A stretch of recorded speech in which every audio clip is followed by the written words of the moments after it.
যে আমাদের বাসার নতুন অতিথি কোকাটিল, আমাদের পড়ালেখা নাই, এখন পড়ার টেবিলেই হইতেছে কোকাটিলের বাসা। মানে আজকে সকালবেলায় আনানো হয়েছে, মানুষের সংস্পর্শে থাকতে চাই। এটা এখন অনেক বাচ্চা, আজকে সকালবেলা আনা হয়েছে। বড় হইলে কিন্তু অনেক সুন্দর হবে, কারণ পিঠের উপর একটা শেড পড়বে।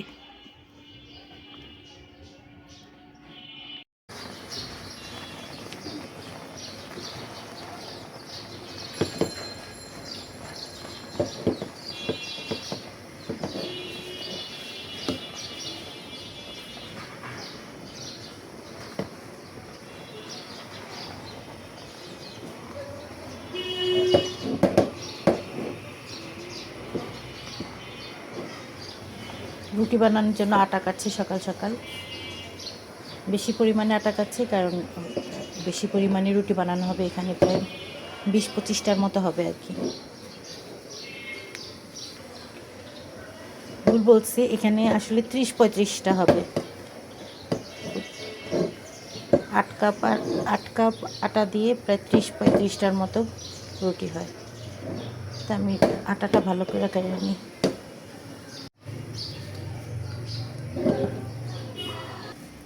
আটা কাটা শেষ, এখন এগুলোকে ঢেকে রেখে দেব। আর একটু ভালোভাবে সেদ্ধ হোক। আজকে সকালের নাস্তা রুটি ভাজতেছি নাস্তার জন্য।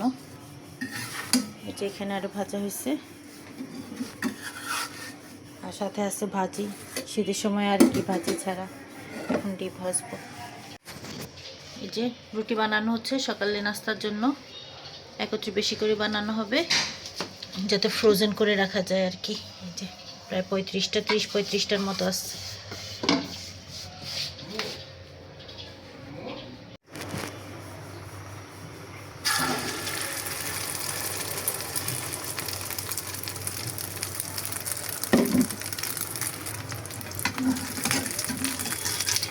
আমার ডিম একটু আমি ধনিয়া পাতা দিলাম। শীতের সময় ধনিয়া পাতা দিয়ে ডিম ভাজি খেতে আমার ভালোই লাগে।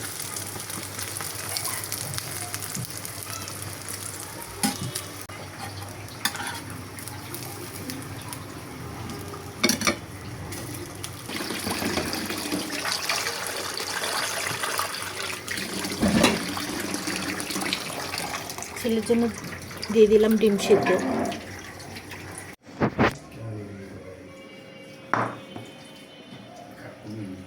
রুটি, সবজি ভাজি আর হচ্ছে ডিম আজকে সকালের নাস্তা। বেশি লাফায় কিন্তু বড় হয়ে গেছে তো, বয়স হবে চলে টাইম করার মতো। বেরেস্তা করার জন্য পেঁয়াজগুলো কুচা করেই কেটে নিয়েছি, কিন্তু নতুন পেঁয়াজ দিয়ে আসলে বেরেস্তা ভালো হয় না। যা বললাম, অনেকক্ষণ থেকেই চুলায় দেওয়া। পুরান পেঁয়াজ হলে এতক্ষণে ব্রাউন কালার হয়ে যেত, এটাতে আবার বেশি সময় লাগছে।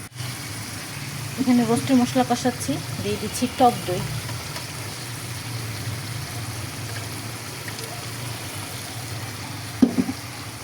আর এখানে চাইনিজ ভেজিটেবলটা করছি।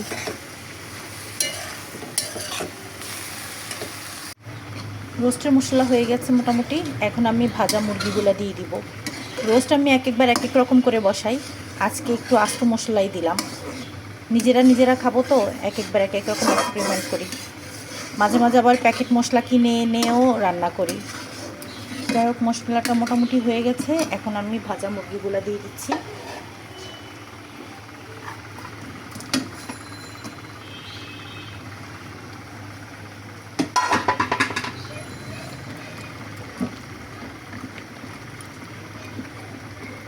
আর দিয়ে দেবো বেরেস্তা, সব একত্রে দিয়ে দেবো।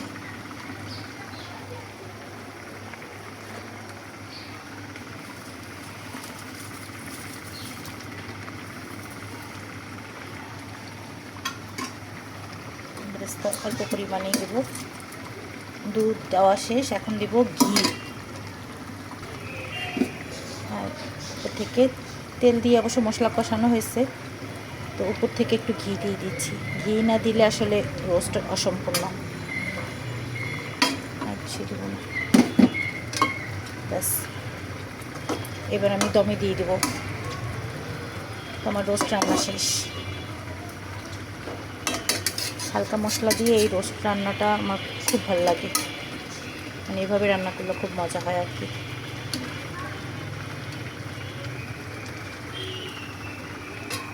এখানে ভেজিটেবল হয়ে গিয়েছে, ভেজিটেবলটা হয়ে গিয়েছে, তুলে নেওয়া, কর্নফ্লাওয়ারও দেওয়া শেষ। এখন তুলে নেওয়ার আগে দিয়ে দিচ্ছি ডিম। আজকে ভেজিটেবলটাও খুব সিম্পলভাবে রান্না করা হয়েছে, স্পেশাল কিছু না, যেহেতু নিজেরা খাবো। বাসায় যেই সবজিগুলো ছিল, সামান্য কিছু সবজি ছিল, আর চিংড়ি মাছও নাই, চিকেনও দিলাম না, অল্প পরিমাণে সবজি দেখে আর চিকেন দিলাম না। তুলে নেওয়ার আগে শুধু ডিম দিয়ে দিলাম। এই খাবারগুলো শুধু আমাদের দুপুরের জন্য আর কি। যাই হোক, যেহেতু নিজেরা খাবো, মেহমান থাকবে না, তাই স্পেশাল না হলেও হবে, মোটামুটি স্বাদ হলেই হবে আর কি।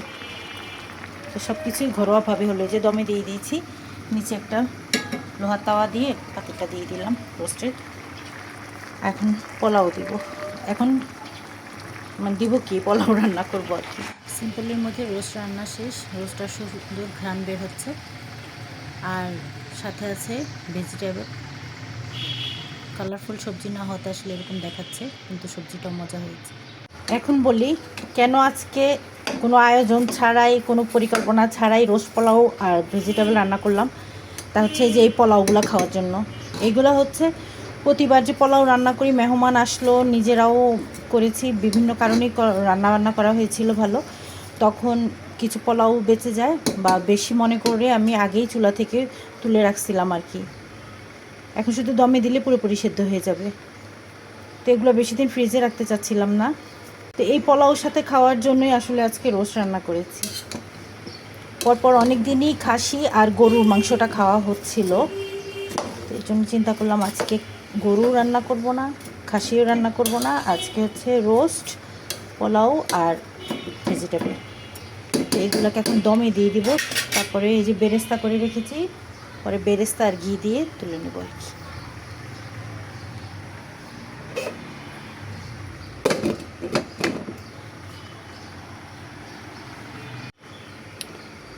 তো এই যে পোলাওগুলো দমে দেওয়া হয়ে গিয়েছে, পোলাওগুলো পুরোপুরি সেদ্ধ হয়ে গিয়েছে। এগুলো লেয়ারে লেয়ারে আমি বেরেস্তা দিয়েছি, আর এই তুলে নেওয়ার আগে দিয়ে দিলাম ঘি। দমে যেহেতু আছে আরও 5 মিনিটের মতো রাখবো, তো ঘি দিয়ে দিলাম। পুরা খাইতে পায় না তো, কি খাই খাবে